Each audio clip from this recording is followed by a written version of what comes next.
I'm Olivia Otieno. This is Double O Direct, a safe space for women. I'm reminding you, public service announcement, Breast Cancer Awareness Month.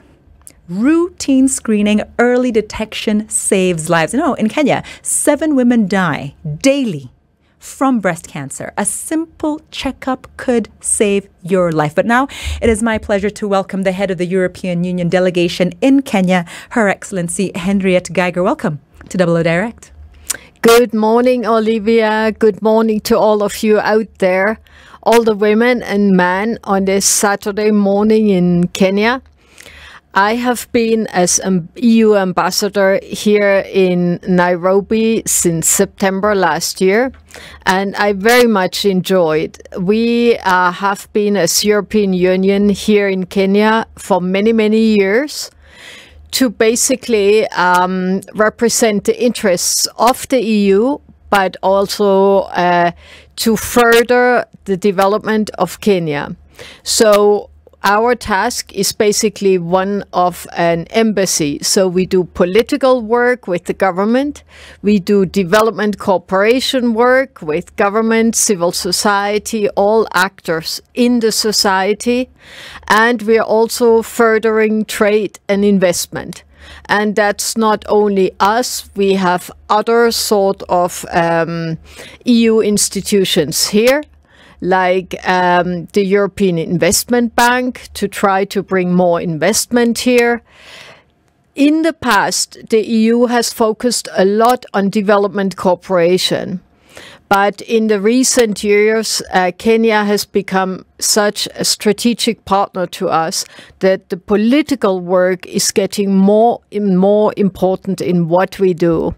So we just last year, we launched a strategic dialogue with Kenya, which is deepening and broadening all we do, engaging with the full range of Kenyan society. So most of the government ministries and institutions, we have a relationship. But our new focus for the next couple of years, and this we need to do also in engagement, of course, with the new government, is the green transition and the digitalization in Kenya. Because the EU is moving into greening, so we want to be a green economy in the next few years. We want to achieve that. And Kenya is on a similar track. So we think we can work together to help each other to become that for the global sustainability. And the other strand is digitalization, where both the EU and Kenya have very big ambitions. And in Kenya, the penetration of the digitalization is already very, very high. We just launched 5G. Yes, I saw it, and I'm very happy about that.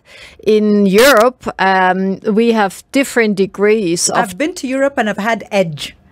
Edge, I think I didn't use Edge since the early 2000s. So I was like, Edge? Yeah, I think Kenya is cutting edge in many areas, and the EU and some of our countries, member states, are lagging behind.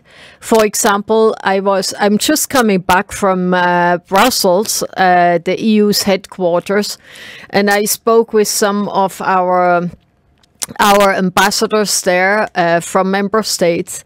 And I was talking about the M-Pesa. We had a dinner on digitalization and digital diplomacy. Yes. And I told them that the M-Pesa story is a huge success story. It started with a development cooperation initiative developed into a huge commercial success. Now you're conquering Ethiopia with it.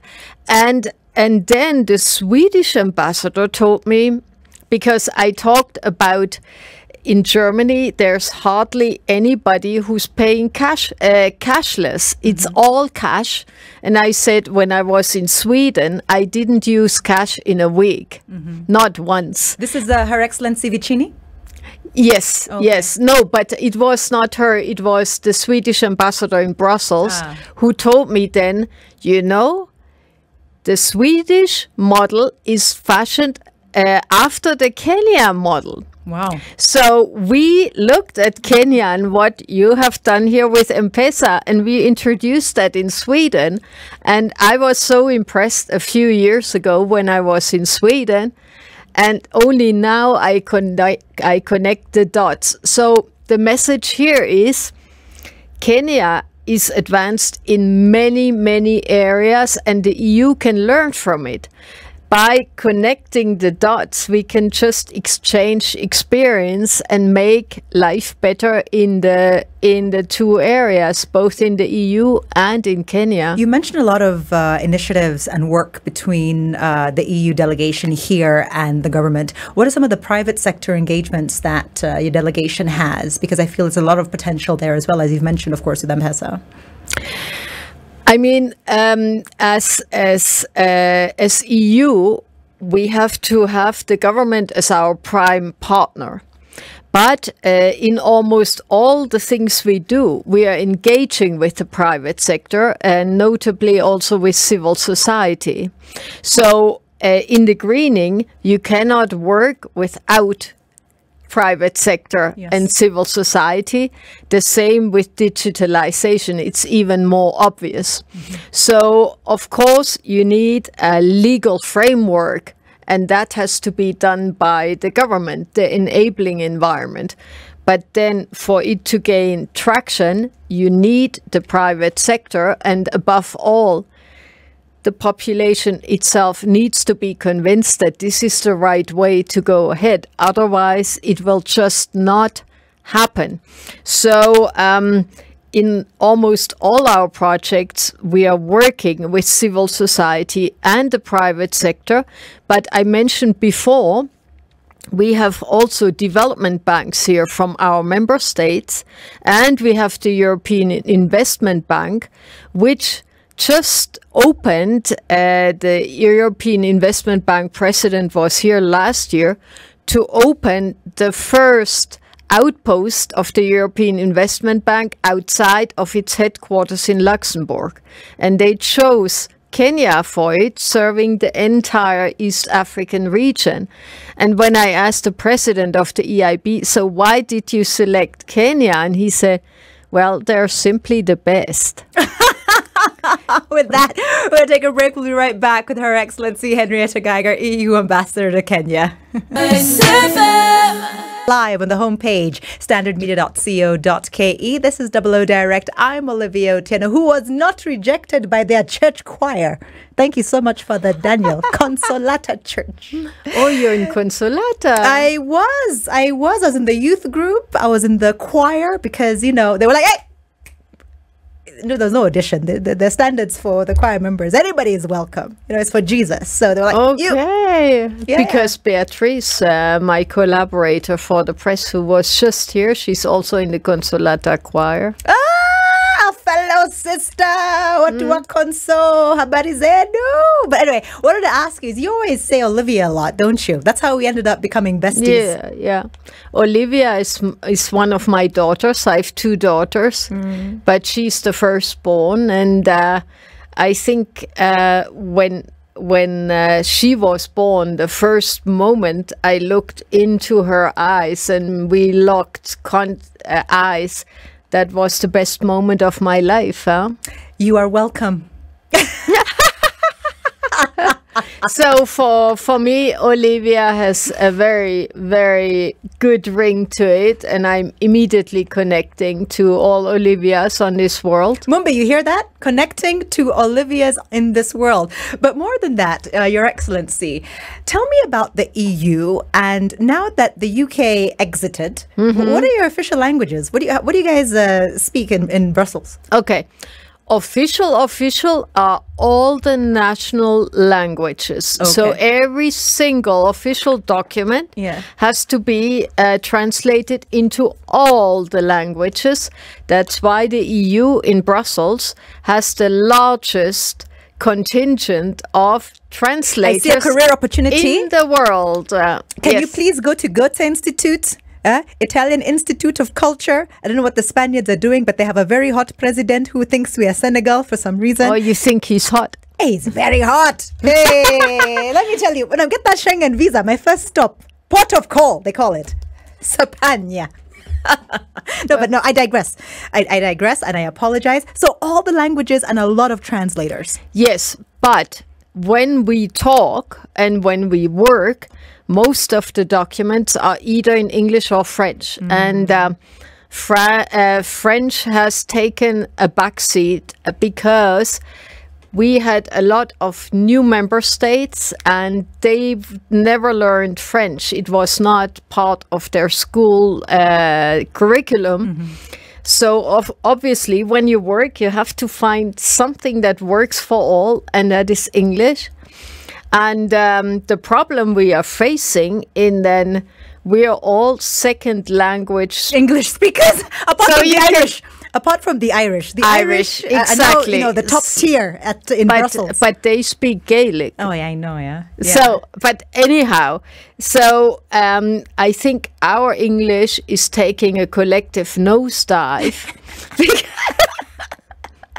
because each one has a specific way of speaking, of writing. So, and then you have terminology. So the EU bureaucracy is famous for its abbreviations.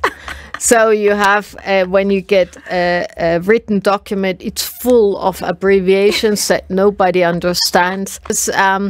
We will digress into a new pidgin language that can at one point probably no longer be called English. Yeah. But I mean, hope dies last. Maybe the UK will come back. Oh, there's a chance. Rishi, there's a proposal. I'm sure they're sending it to number 10 right now because, there are foreign offices right opposite number 10. So I'm sure people there are working very hard. Welcome back. Send them an olive branch and say, you know what? They have already an Olivia branch. They have already attended a foreign affairs meeting of the EU. The first one just last week, I think, in Prague. This was amazing that they... So I see them starting slowly coming back. It's after a bitter divorce. Give it a second chance. Just because you divorced him doesn't mean you don't still love him and doesn't mean there's no chance for the future. And I think once you're divorced, you remember maybe the better parts and not the bad ones. And then you see... Because it's rough out there. It's rough. I'm sure they're there out in the cold Pekazao. They're like, hey, it's not what we thought. This is loneliness. How life is on your own, on your own as a single mom, single dad. And then you think maybe it was not all that bad. Yeah. So I hope that maybe at one point reason will prevail. We will come together again because it's, as you said, rough out there, and to survive on your own becomes increasingly difficult. So true, in this new global reality that we're in. And I want to go back now into understanding the workings of the European Union and Kenya with regards to private sector and some of the alliances and industries that are top on the list. I know you've talked about technology being a key one. Agriculture? Yeah. Agriculture, of course, agriculture is very big in Kenya. It's where the jobs are. Most of the jobs are in the agricultural sector. So what I think is very important is that agriculture becomes sustainable. Not only sustainable in ecological terms, but in financial terms too. And the problem that we see globally is that young people get out of agriculture, even if their family was in agriculture, because they think hard work, dirty, no money, non-sexy. Exactly, it's not a sexy job. No. So what I always said is we have to bring you to make agriculture sexy again. And how do you make it sexy? Brand your wheelbarrow. By having some money coming out from it, because then you become attractive as a farmer again. Even in Europe, farmers had the worst image. Like, nobody wants to marry a farmer. Yes. The women, and we even have a TV show in Germany, which is wildly popular, called Farmer Seeking a Wife. I think I watched that. Oh, Yeah. I was in Cologne last year and I switched on the TV and there was something about farmers looking for a wife. And is it that serious? It's very bad. Okay. And I think even here in Kenya, I mean, they have a saying, the African farmer and her husband, because what we have in our minds is always a man being the farmer, but in many countries, it's the women who do the hard work. They are never recognized for it. And I saw many times that women have no land. They don't get the title of what they're working. Yes. They don't have access to finance.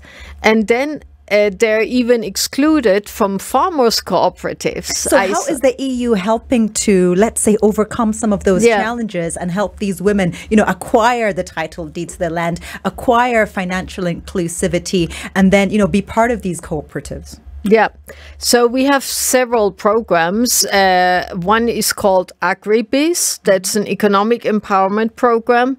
So in 8 counties, Bungoma, Meru, Kiambu, Machakos, Kisii, Uasin Gishu, Kilifi, Isiolo, and it has already created more than 20,000 jobs.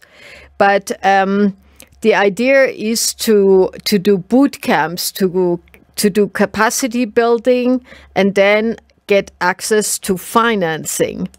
So because also it's a matter of then being able to manage that finance once you have it. Because if you're used to just tilling the soil and you have no money management skills, then you could end up worse than you were before even. And you take the risk, and then you don't have a way to market your product. One of the key problems in farming is, first, the size of the land. If the parcel is so small, you can hardly feed your own family. But then when you bring the product to the market, the one who makes the profit is the one who buys it from you and sells it again.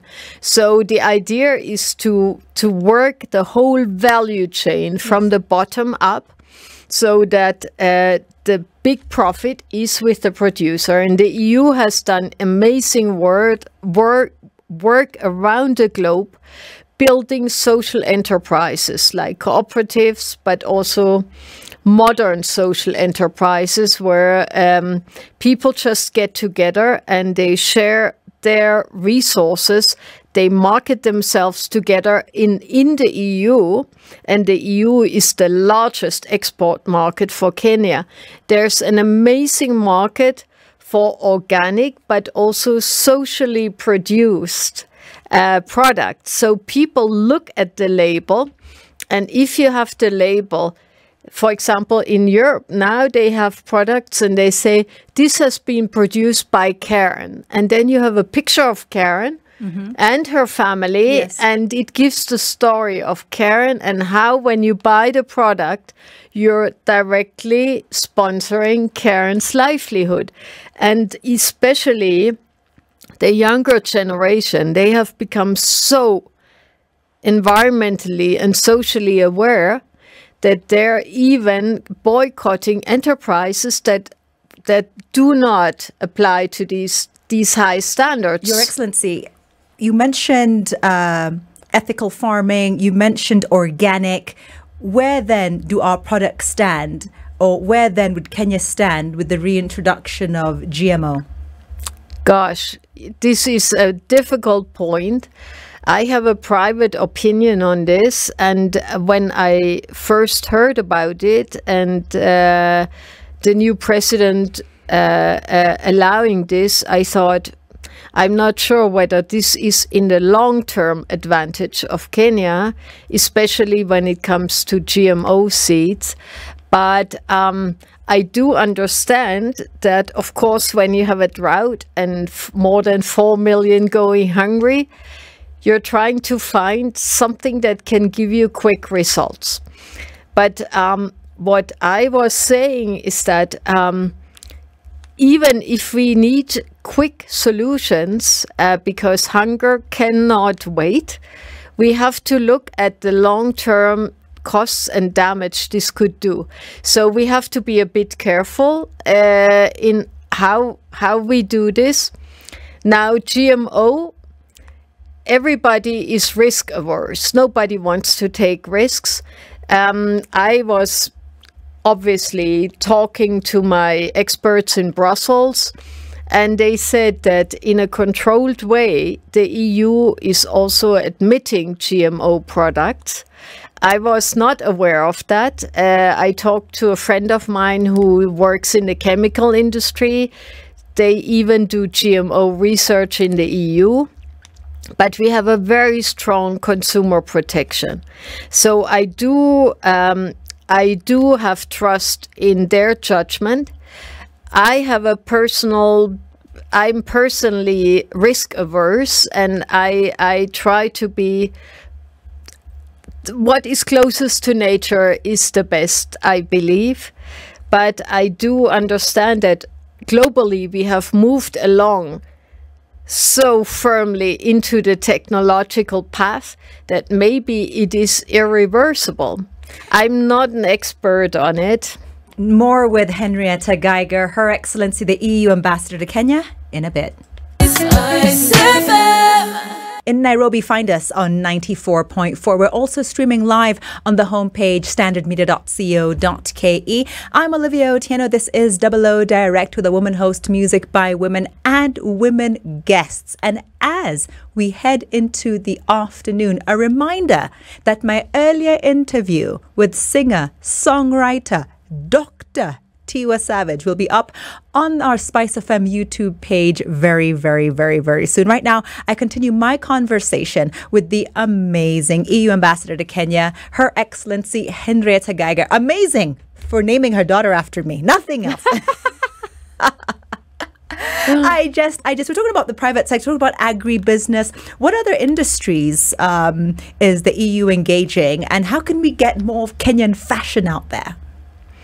Kenyan fashion is amazing. When I look at the designs, I'm flabbergasted, really.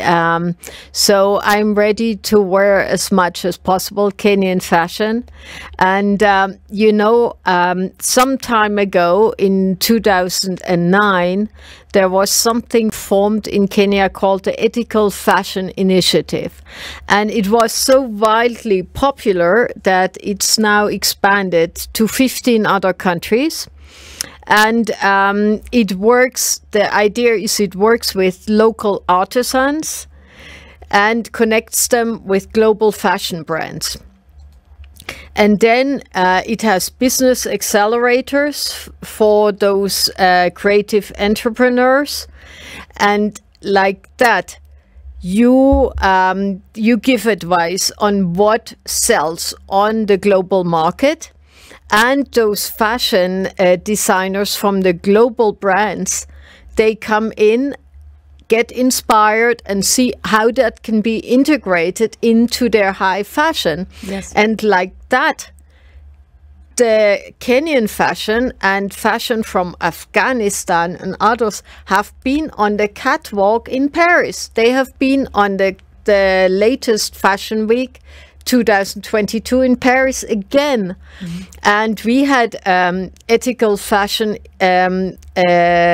exhibition in Brussels. The most amazing things are born out of the cooperation between local artisans and global fashion designers. Is there any way that the EU can, in their discussions with the government, advocate for certain things with regards to saying, we believe there's a market for X, and with more government support, we believe that Y can flourish and be a huge economic benefit to your country? So something that perhaps you feel may be overlooked, maybe not taken, as seriously or as strongly, can end up being a real revenue earner for the country. Yeah, I think in all countries in the world, the creative sector is overlooked. But what we know is that in modern economies, the creative sector is going to be the main percentage of the GDP. So the earlier you can look at that and the potential it has for your economy, the better. And of course, in our talks with the government, we will talk also about the enabling environment that is needed for new sectors, promising sectors, and especially also sectors that can absorb women and youth, young people, to see the potential that is there. And I see so many talented people here in Kenya in the fashion, but also the music industry, art, painting. Your singing is just out of this world. Thank you, Your Excellency. Another thing I wanted to ask you about is the engagement. You've mentioned women and the youth. And I know that the EU is a huge proponent of enabling environments for women and youth development. Can you tell me a little bit about that? Yeah. We know that in places where women are fully part of the society and are enabled, this can add a double-digit figure to your GDP. So even the most conservative parts of a society will understand that argument.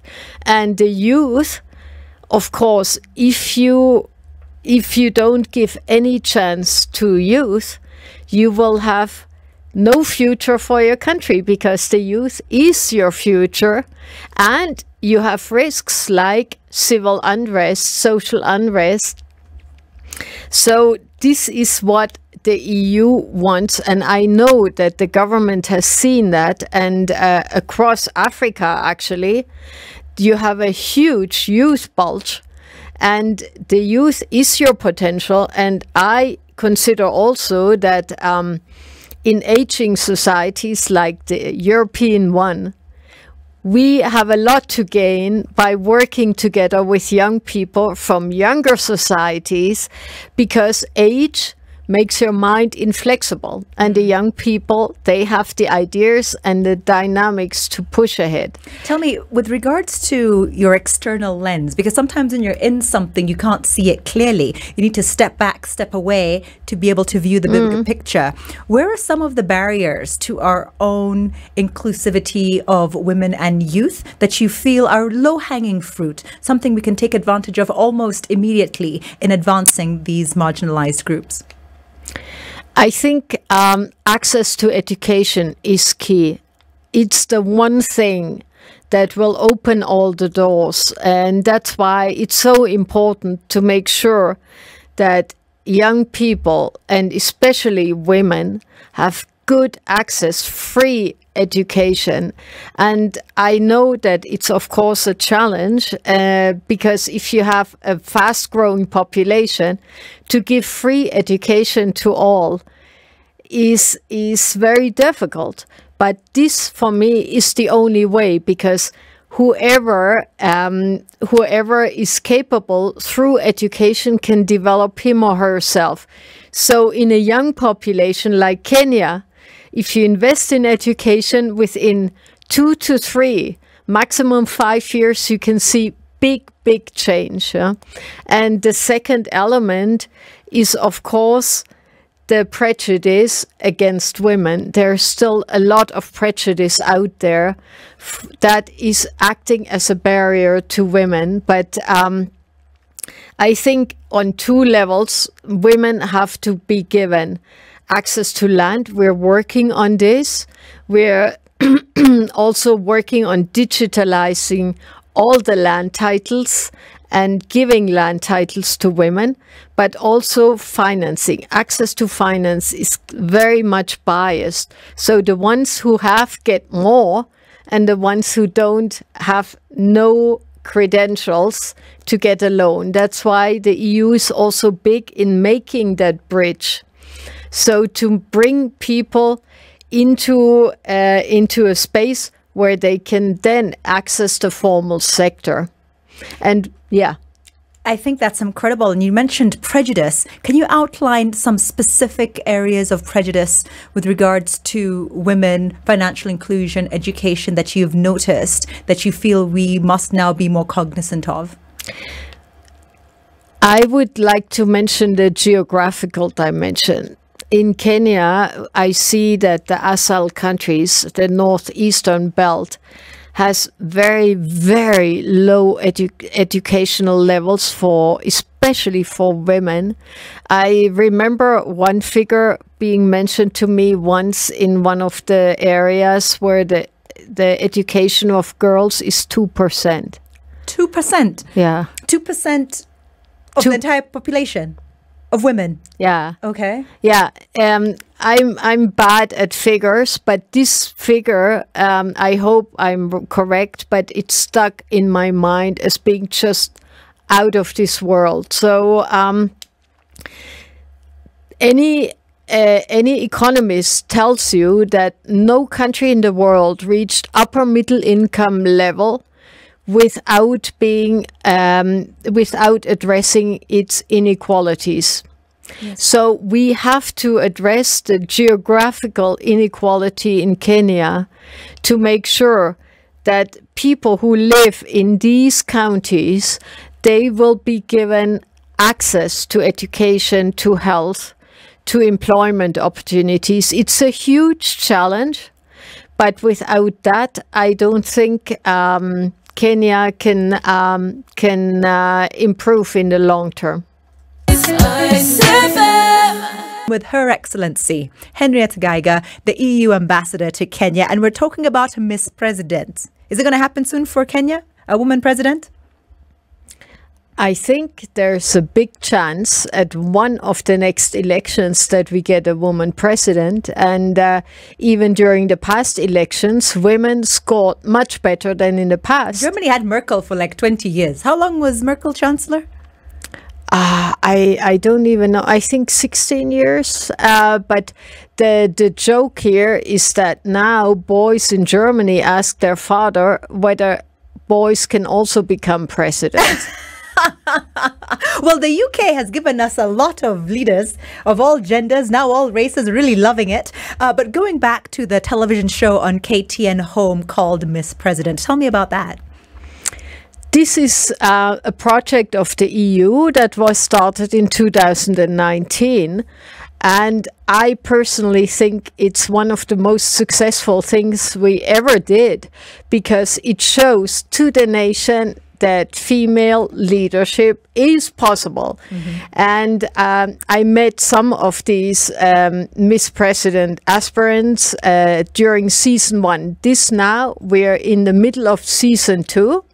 We have 6 candidates left, and they have gone through a very intense boot camp, training them in all leadership capacities they would need for being in office, in the president's office. Yes. And so they compete against each other live, and it's being decided by the judges who wins. So I met some of them some years ago during season 1, and I remember I was so impressed by them. And I also told them, it's not only you making it to the top, you're serving as a good example for millions of women who then see, oh, it is possible. You're then the role model. So apart from having a goldfish pond of leaders with the Miss President, now 2 of them are in Parliament, actually. Yes. Ex-Miss Presidents made it to Parliament. We also saw now in the elections that we have many more women governors. So, of course, it is not excluded that in the next elections or in one of the next elections, it's a woman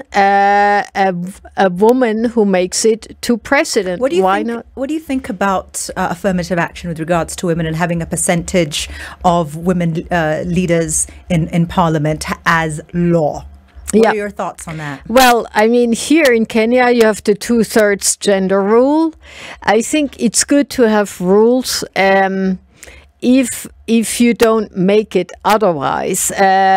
We just had a discussion recently about gender equality worldwide, and you know how long it will take to get gender equality with the way we're advancing now.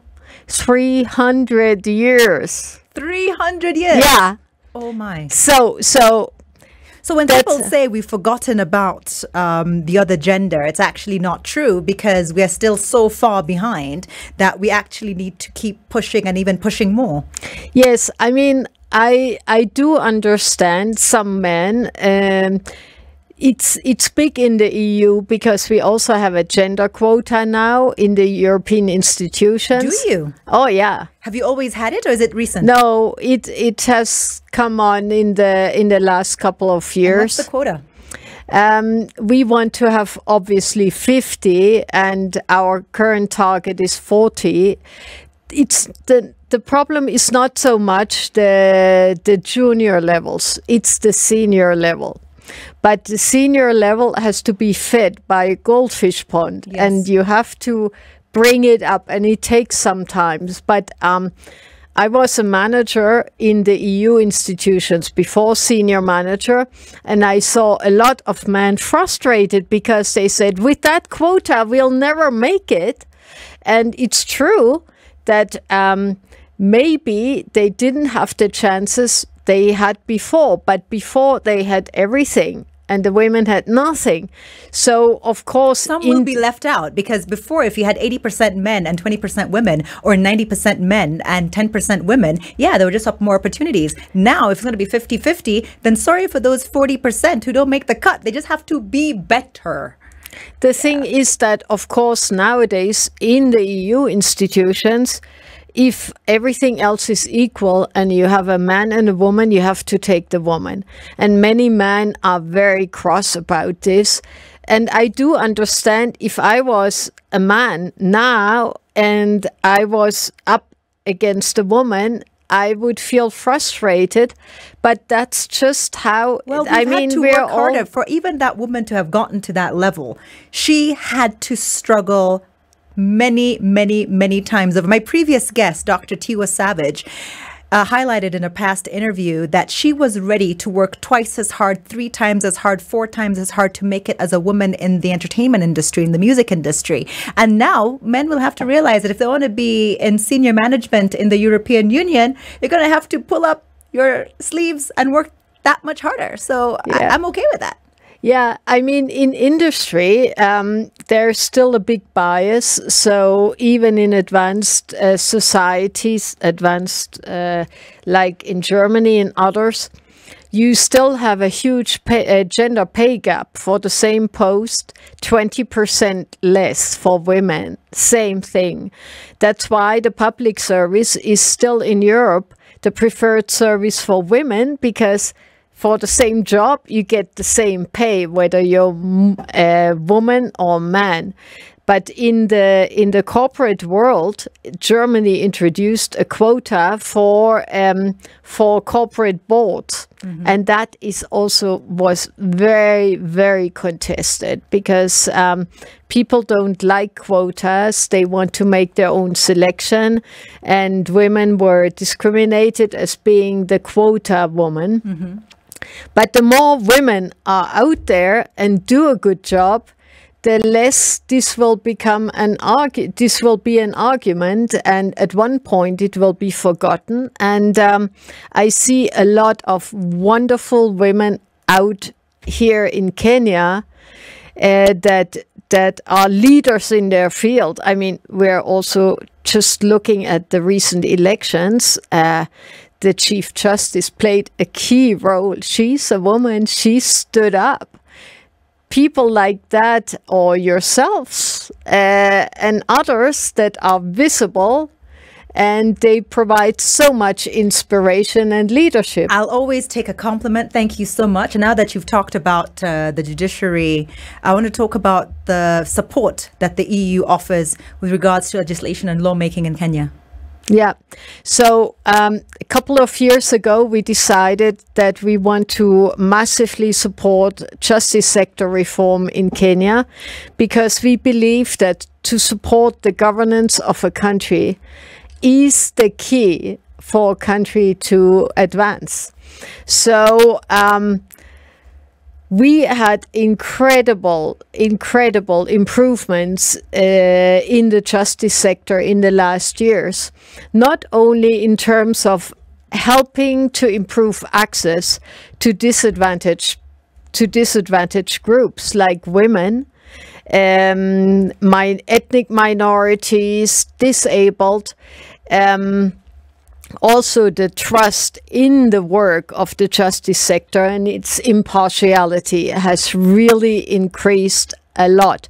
And we have put a lot of money into the digitalization of the entire justice sector.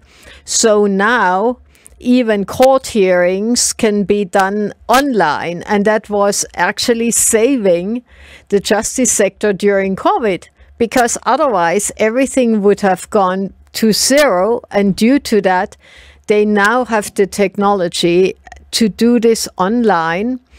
And also, this has reduced the risk of corruption in the justice sector. I was given a demonstration of that also in the Office of the Director of Public Prosecution, that from the beginning, the files are digital. So they move from one office to the next in a digital way, and you can see the trace of who's doing what on the file and following it back. And in the past, whole files were disappearing. Yes. Pages were ripped out, manipulated. You cannot do this anymore right now without leaving a trace. And that really increases not only the efficiency and the effectiveness, but also the trust in the public that corruption is really hardly possible anymore in the judiciary. And then that allowed the judiciary to become as strong as they are now, and that in the end can also help democracy, as we have seen, because an independent and strong judiciary can stand up to pressures. Fantastic. Your Excellency, when we come back, we're going to talk about trade, we're going to talk about funding, we're going to try and get more Kenyan products in the EU. We're going to try and support more small businesses. I'm here with Her Excellency Henriette Geiger, the EU Ambassador to Kenya. The live stream on your phone, on your computer, on your smart TV. Good afternoon. I'm Olivia Otieno. This is 00 Direct, a safe space for women, every Saturday from 10 a.m. with music by women, a woman host, and women guests. Been busy? Whoa, I have earned my salary today. That's why. No, let me tell you, Your Excellency, I took a break last week. I only work one day a week, but last Saturday I took a mental health day. Guys, like, why are you taking a break? You only work Saturdays. I think a lot. I really think a lot. So that was just to recharge, yeah? Because today I had Carol Kinoti Brands, Why Woman in Fashion. I had international superstar, right? Dr. Tiwa Sajid. Yet to come, actually, is Susan Kaitani.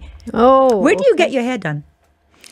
This one I got actually in Brussels when I was at the Ambassadors Conference. I'm going to take you out. We're going to have a girls' day. We're going to go out. You can call whichever other head of mission woman you want to. Vicini is very elusive. She's Swedish with an Italian name, but we need to get her. We need to get her and go out with this elusive Swedish ambassador and have like a girls' day, spa, nails. Oh, I would like to. Yeah. I go a lot to Serenity. Actually, last night I wanted to get my hair done for today. Yeah, yeah. And they were all booked. Posh Palace. We're going to sort you out. But seriously. I'm about to bid adieu, or perhaps more appropriately is off Vita Sen, to Her Excellency Henriette Geiger, keyboarder, former band member. You wouldn't believe it. I know. Former band member. You were there jamming with Sauti Soul, I heard. I didn't play. I didn't play. We were just talking about what it means to be a musician. I need to get you with some women Kenyan artists, because I see that people don't really know. It's like an underground scene. What is happening? Where are women artists from Kenya underground? Let's bring up to the light. Freedom is here. But seriously, going back to the work of the EU delegation in Kenya, and we're talking about funding, we're talking about trade, women founders, women-owned businesses. How can the EU support these entrepreneurs? Well, one thing is, of course, to create the enabling environment. So we help supporting the private sector and government to have an enabling environment that makes it possible for women to thrive. And then we have our specific programs, and we are not only working with the EU delegation, we work with all our member states. So nowadays we work with something called Team Europe. So we're pooling our funds for maximum leverage. And of course, what is needed is a combination of things, as always. It's funding, it's capacity building, it's linking to the markets, and also empowerment. Because you have to, it all starts in the brain. You have to have an idea first. And what I have seen in the past is that many women, also men, have great ideas, but then they don't have the courage to do it because of all the risks that are out there. Even the skills, the expertise, in order to package it in a way that can get them that funding approved, that can get them those partnerships, or that can get them open into those markets. So the idea is great, but sometimes the technical expertise in the writing and the business plan and the proposals that are required. I mean, we are supporting a lot of incubators. And also nowadays in the EU, most universities have business incubators next to the university. And that is a safe space where people with a bright idea can develop their business idea, and they get support. First, they get the space free. They get administrative support, they get capacity building in bookkeeping, accounting, and marketing, and whatever they need. So you have specialist services around. And this is normally combined with access to financing, to have seed funding. And that is helping people coming freshly out of university to develop their businesses in a safe space for a couple of years until they're ready to go on their own. Is there a specific website for the EU in Kenya? We have a website, the EU delegation, and what I would propose is that we put together a specific window for startups and women or want to be enterprises, so they can get the information and they don't have to scramble in different places. Beatrice, that is your job. Yeah. Beatrice, I know you, you know me, we know each other. Yeah. I need that window on the EU delegation to Kenya website. Quickly. Yesterday. Yeah. 5G speed, please. I mean, one thing I would like to mention is that we have chambers. So almost every member state has a business chamber, for example, the French or some others. And then we have a European chamber. And they are the ones who do the matchmaking. So you can always, let's say, if you want to export to France, you have to look at the regulations and so on. So they can help you with the information. They can make the matchmaking. But we are planning a big investment conference in February. 2023? Yes. Good. On green business, circular economy, digitalization. We will bring in enterprises from the EU. We do matchmaking. So we really want to dynamize that relationship. I absolutely love it. 2 things I learned about you today that I didn't know: that you're a former band member keyboarder. 2, that you're a big fan of Octopizzo. So tell me one last thing before I let you go that you feel people don't know about the amazing Henriette Geiger, Her Excellency EU Ambassador to Kenya, that you think they probably should know. Well, we talked about social enterprises before, and at one point I was in Bangladesh. And I was working as a young professional at the UN at the time, and I was extremely interested in empowerment of women. And I heard about an amazing person called Muhammad Yunus, an economics professor in Bangladesh, who invented a new way of banking for the poor. And that is, he put together women, completely impoverished women, in groups of 5, gave them a little bit of seed funding, but extremely minimal. And they were guarantors for each other. And then this has grown into a global movement now, and I was there at the early times of this. It's called the Grameen Bank, and I think the Grameen Bank, this concept, really helped Bangladesh to become what it is nowadays, and he empowered these women that had nothing to become small-scale entrepreneurs, and some of them really made it big. And actually that concept of social enterprises is now very big in Kenya and around the world. And I think this is something that I feel very passionate about, and that that characterizes me, that things that I learned very early on, that influenced me very early on, still motivate me nowadays. And you talked about my band experience. Music and arts are not very popular or not very common in our diplomatic world.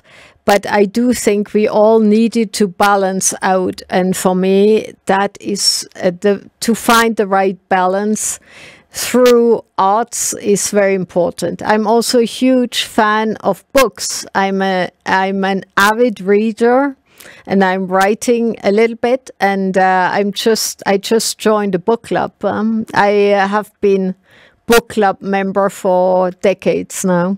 What are you reading? I'm now, at the moment, I'm reading James Joyce, Ulysses. I just also finished a book of Margaret Atwood. Oh. But in the new book club, we are only reading African literature. So I have 2 books that I'm hopefully buying today. I already read many books of African authors, and the one that I saw this morning in the newspaper is one about Mombasa, fiction, which is apparently very good. So I'm looking forward to this, because whenever I go to a new country, I load myself up with literature, because like that, I try to understand how a country ticks, how its people tick, and that gives me access to better understanding. Excellent. Thank you so much. Her Excellency Henriette Geiger, EU Ambassador to Kenya. It has been a pleasure, and I'm sure this is not the last time we're going to engage, but for now, have a fantastic weekend. Same to you, and same to all the women out there. All the best. Have a splendid sunny weekend. Bye-bye.